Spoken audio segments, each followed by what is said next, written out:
네.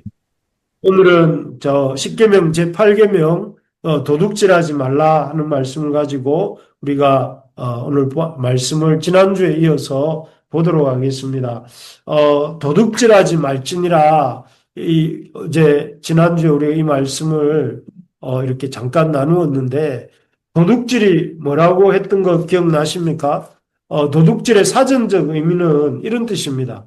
다른 사람에게 속한 것을 그의 동의, 그 다른 사람의 동의나 인지 없이 그 사람이 인지하지 못하는 사이에 임의로 자기 마음대로 가져가는 것 또는 사용하는 것 이런 것들이 도둑질이다. 그런 말씀을 지난주 드렸습니다. 그래서 구체적으로 보면 이 도둑질은 우리가 생각할 때는 어떤 물건이나 소유물을 옮기는 것 정도로 생각을 하는데 성경에 보면 도둑질의 범위를 뭐 우리가 잘 아는 것처럼 여기 이 출애굽기 22장 1절이나 창세기 44장 8절처럼 우리가 흔히 알고 있는 소나 양을 도둑질하는 것. 그 가축으로서 그 집의 재산이죠. 그리고 은과 금, 어떤 다른 사람의 소유물 중에 아주 귀중한 물건들, 은과 금과 같은 물건들, 또 출애굽기 22장 7절에 보면 돈이나 물품 같은 것. 그래서 소나 양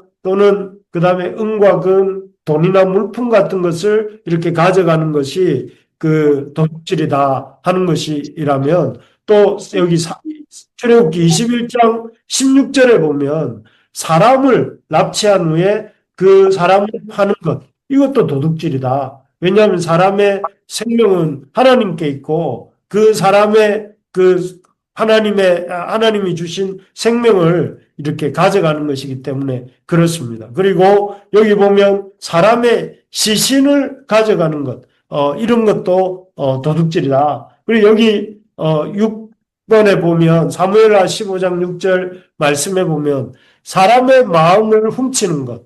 그래서 사람의 마음을 요즘 뭐 흔히 가스라이팅이란 말을 많이 쓰는데 어떤 사람을 계속 이렇게 가스라이팅해서 그 사람의 마음을 자기에게 이렇게 자기 마음대로 이렇게 조작하려고 하는 것도 일종의 도둑질이라는 것이죠. 왜냐하면 그 사람의 마음은 하나님이 그 사람에게 주신 것이고 하나님께 속한 것인데 그것을 다른 사람이 자기 마음대로 이렇게 훔치는 것. 예를 들어서 압살롬이 이스라엘 백성의 마음을 이렇게 그 백성의 마음을 아주 이렇게 훔쳐서 자기에게 아버지 다윗에게서 아닌 자기에게로 향하게 하는 이런 것도 도둑질이다. 그리고 여기 여호수아서 7장 11절 같은 데서는 그 하나님께 바친 물건을 또 바쳐야 되는 물건을 바치지 않고 자기가 착복하는 것. 그래서 이 아간이 하나님께서 여리고 성 첫 싸움에서 이 얻은 전리품 다 하나님께 드리도록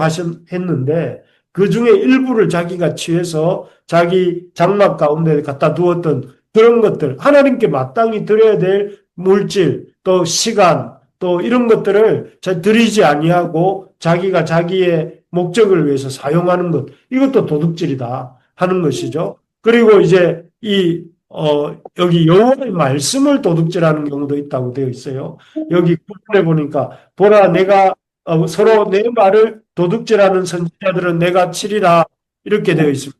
그래서 하나님의 말씀을 도둑질하는 것도 도둑질이다 이렇게 말을 합니다. 그래서 하나님께서 하라고 하신 말씀이 아닌 그 자기의 말을 하나님의 말씀인 것처럼 전하는 것도 도둑질이다. 그래서 강단에서 여러분들이 그 목사님들의 말씀을 들을 때에 분별력을 가지고 들어야 됩니다.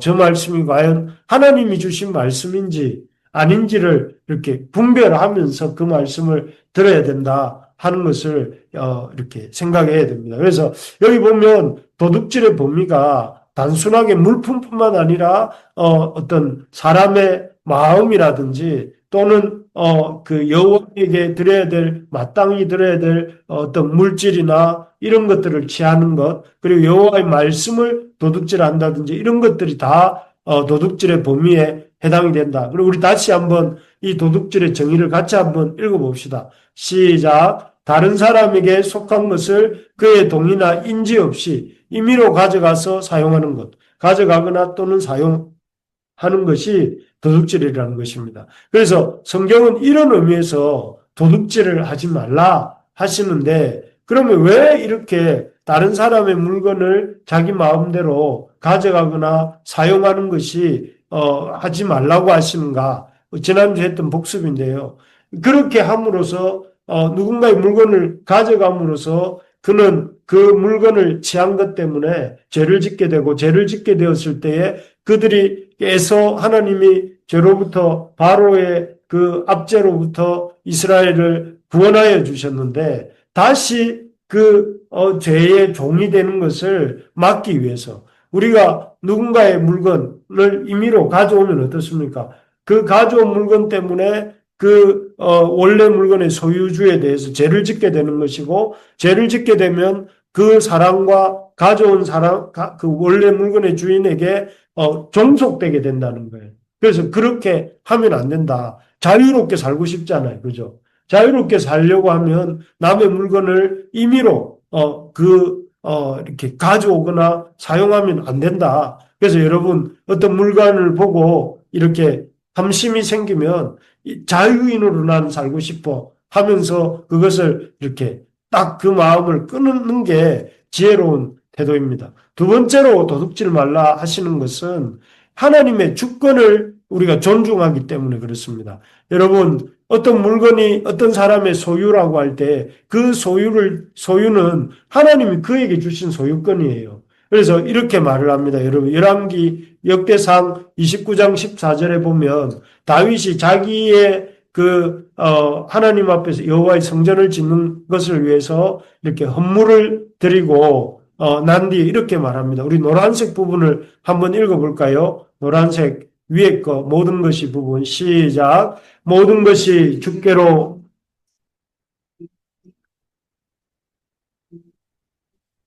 여기에 보니까 모든 것이 주께로 말미암았다. 다윗은 자기에게 있는 모든 것이 주님께로부터 왔다는 거예요.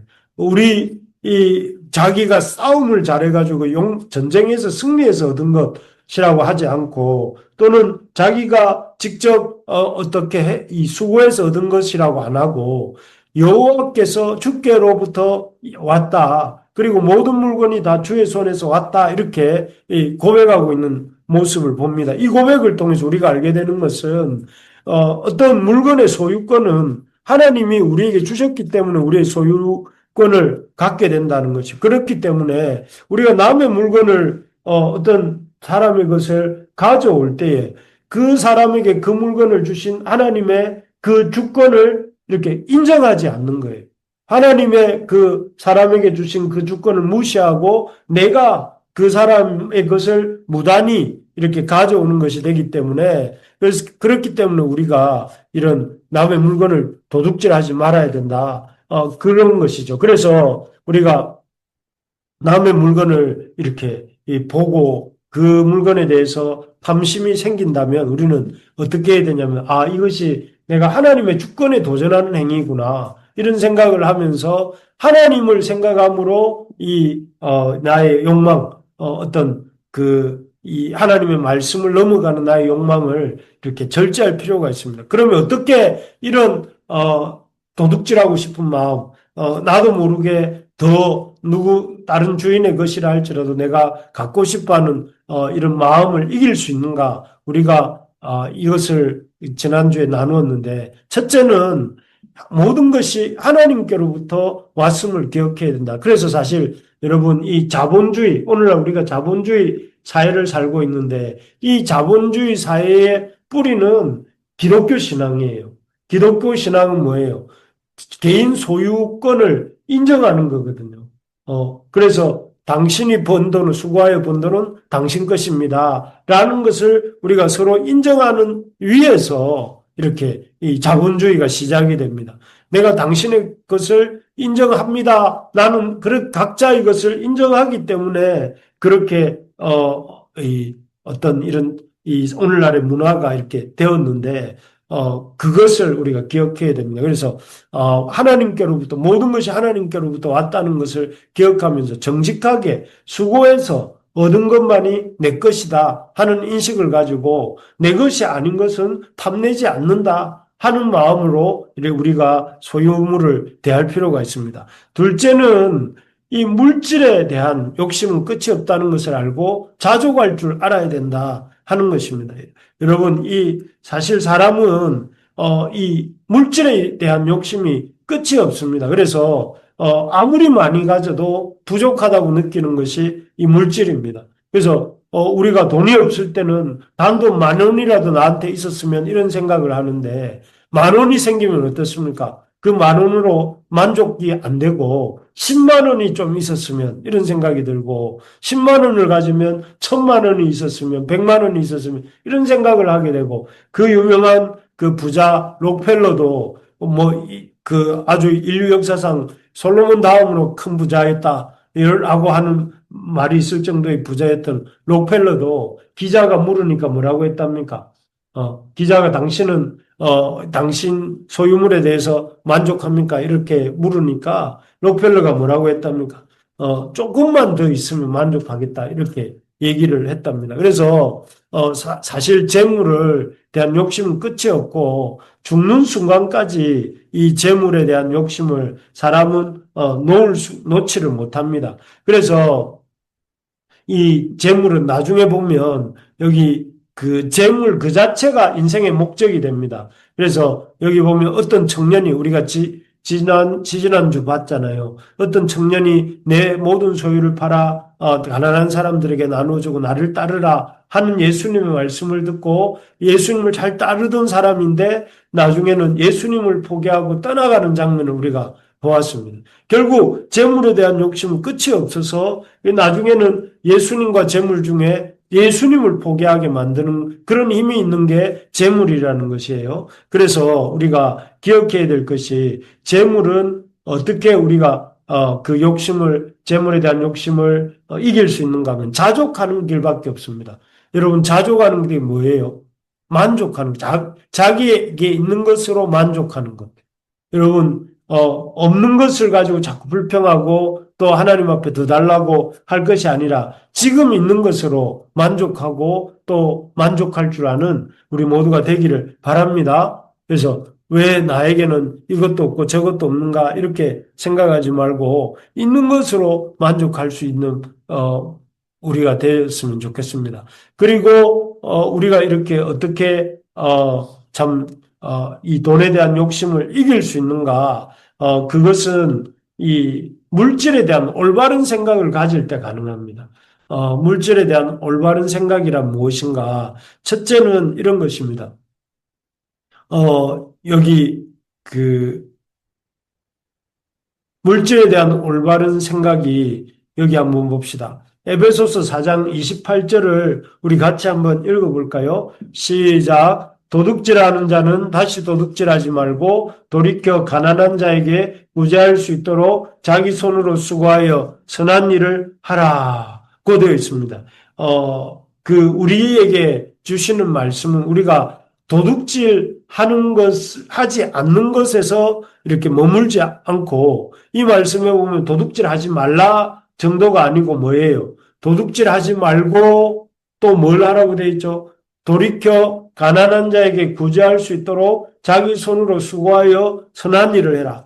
그래서 자기 손으로 수고하여 선한 일을 해서 그 선한 일로 이렇게 자기 손으로 수고하고 하여서 선한 일을 함으로 얻는 수익을 가지고 어떻게 해야 된다는 거예요. 가난한 사람을 구제하는 데까지 나가야 된다. 우리가 도둑질하지 않는 것에 만족하지 말고 가난한 사람을 구제하는 사람이 되고자 그런 마음의 목표를 가져야 된다는 것입니다. 그래서 힘써서 우리가 물질에 대한 바른 생각은 물질은 모으기 위해서 이렇게 모으는 것이 아니라 물질은 다른 사람을 돕기 위해서 우리가 가져야 된다. 하나님을 섬기기 위해서 또 하나님을 섬김으로 다른 이들을 섬기기 위해서 우리가 물질을 가져야 된다. 이게 물질에 대한 바른 첫 번째 생각입니다. 그래서 물질은 소유를 위한 것이 아니라 그 물질을 가지고 하나님을 섬기고 이웃을 섬기는 그런 그 도구로 우리가 쓰기 위해서 물질을 하나님 우리에게 주셨다는 것을 기억하고 그래서 우리가 그런 물질을 하나님이 주시는 물질을 이렇게 이 열심히 일해서 벌고 그것을 가지고 다른 사람들을 돕는데 우리가 관심을 가져야 됩니다. 두 번째로 보면 물질에 대한 올바른 생각은 무엇인가 하면은 경건함으로 검소하게 살아야 된다 하는 것입니다.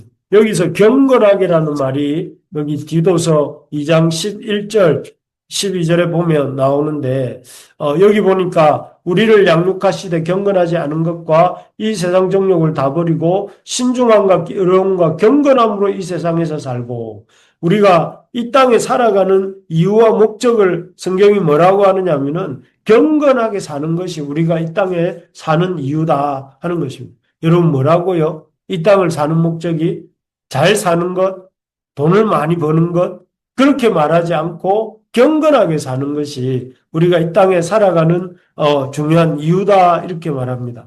그래서 사실 요즘 사람들의 가장 큰 관심사가 뭡니까? 요즘 사람들의 가장 큰 관심사는 이렇게 맛있는 것을 많이 먹고 또 사람들이 어떤 가보지 못한 곳을 다 가보고 또 써보고 싶은 걸 다 써보고 이러는 데 관심이 이렇게 모여 있습니다. 그래서 먹고 놀고 또 이렇게 쓰고 이런 데 관심이 있는데 성경은 인생의 목적이 뭐라고 한다고요? 경건함으로 사는 것. 경건함으로 사는 것이 인생의 목적이라는 것을 여러분 알아야 됩니다. 그래서 물질을 마음껏 써보고 물질을 가지고 마음껏 여행하고 물질을 가지고 마음껏 소비하고 물질을 가지고 하는 그것이 삶의 의미가 아니라는 거예요. 이 자본주의 사회의 폐해 중에 하나가 뭐냐면 모든 것이 물질을 최고로 중요하게 여기는 것이 끊임없이 소비하게 만들고 그 소비를 자극하기 위해서 선전하고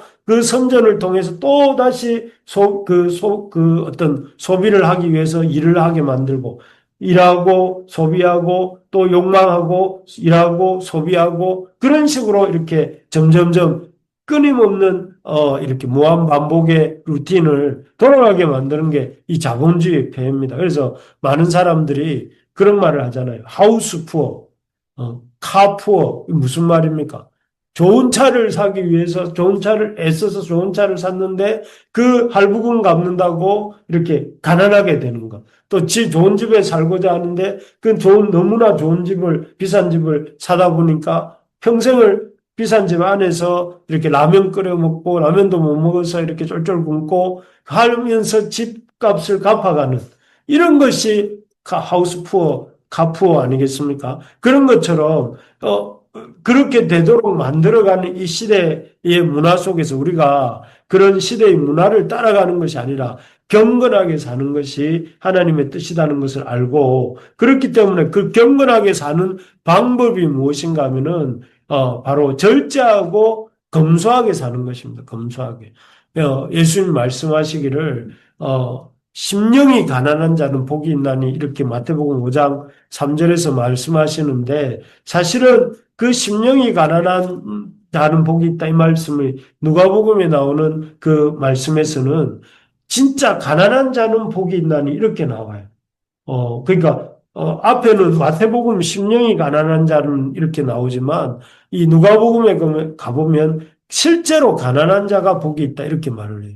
우리가 생각할 때 가난한 게 복이 아니라고 생각하지만, 그리고 오히려 많이 갖고 있는 게 복이라고 생각하지만, 예수님이 보실 때는 오히려 가난한 게 복이다. 왜 그렇게 말씀하셨을까요?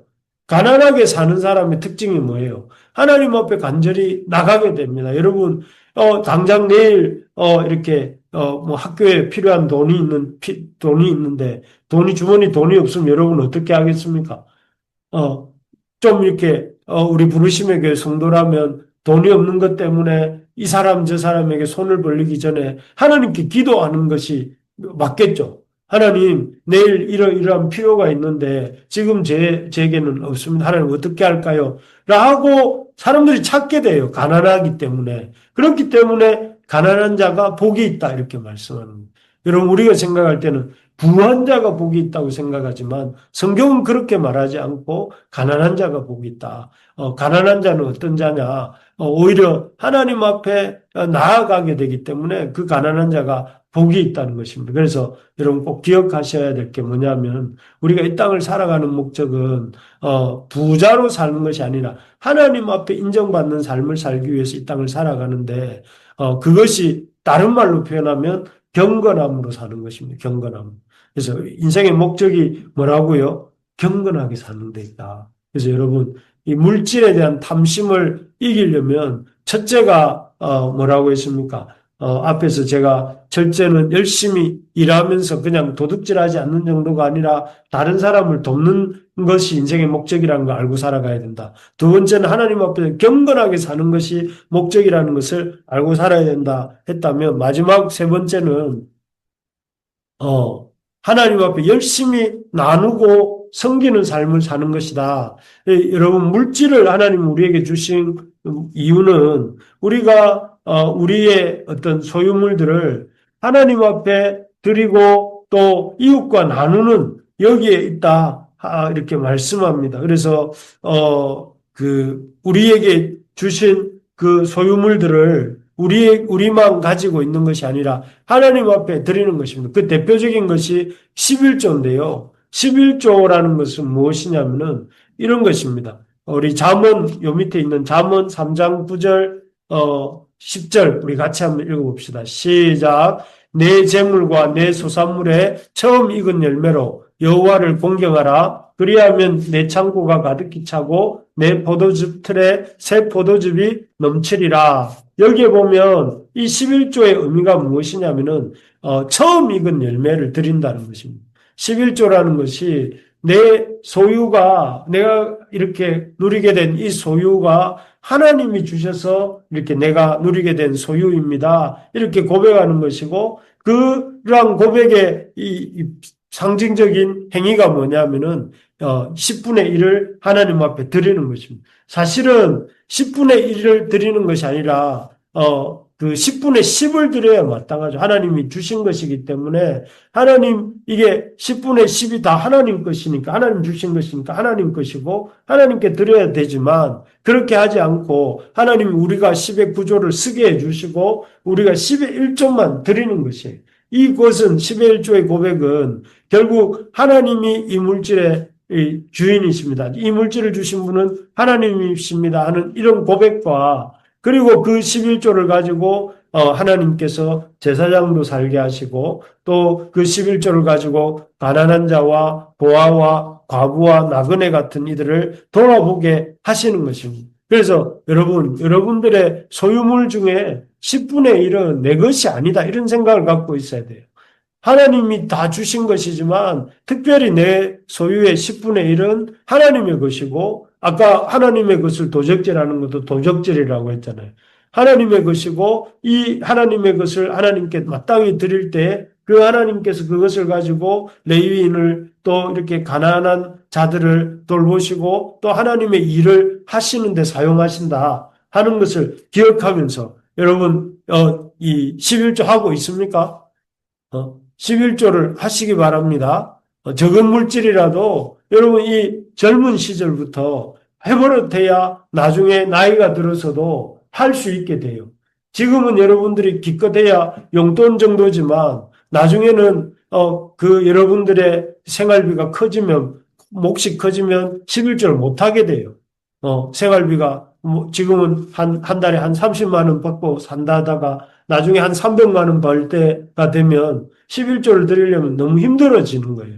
그래서 그렇게 되다 보면 점점 하나님 앞에 살기가 힘들어지는 것인데 그래서 여러분 어렵지만 하나님 앞에 11조를 드리는 삶을 사시기 바랍니다. 그렇게 살 때에 우리가 우리의 욕망을 탐심을 이기며 살 수 있습니다. 세 가지 말씀드렸습니다. 우리가 어떻게 우리의 탐심을 이길 수 있는가? 물질에 대한 올바른 생각을 가져야 된다고 했는데 첫째가 뭐라고 했습니까? 열심히 일해야 된다. 그래서 구제하는 일에 힘써야 된다. 두 번째가 뭐였죠? 두 번째는 참 하나님 앞에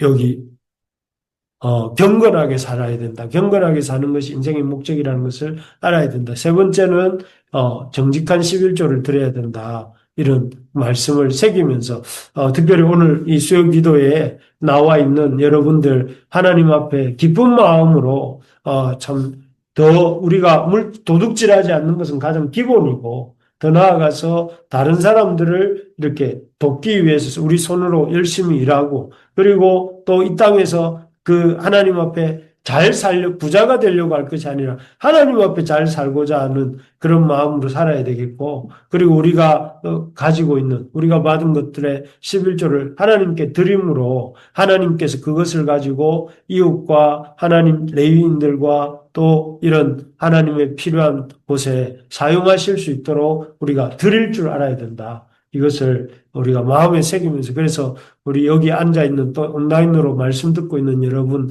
우리 하나님 앞에 기쁜 마음으로 다 드리시는 저와 여러분들 되시기를 바랍니다. 아멘. 예, 오늘